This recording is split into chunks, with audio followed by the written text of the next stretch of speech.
Hello everyone. तो कैसे हो आप सब। आज मैं आप लोगों के लिए लेकर आई हूँ बहुत ही सुंदर सा ग्लैमरस लुक। देखो ये ड्रेस बहुत ही प्यारा लगा मुझे, तो मैंने इस बोल्ड लुक के लिए ये ड्रेस को चूज़ किया। आपको कैसा लगा वो ज़रूर बताना।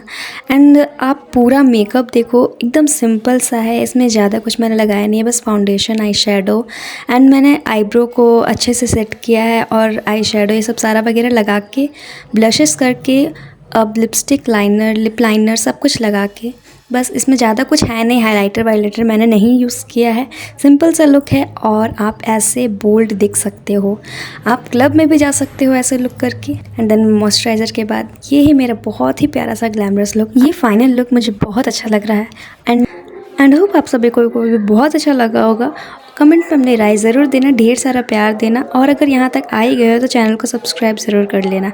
मैं इस ड्रेस को 10 out of 10 दूँगी। आप कितना देना चाहोगे वो मुझे कमेंट पर ज़रूर देना। Bye bye, love you all.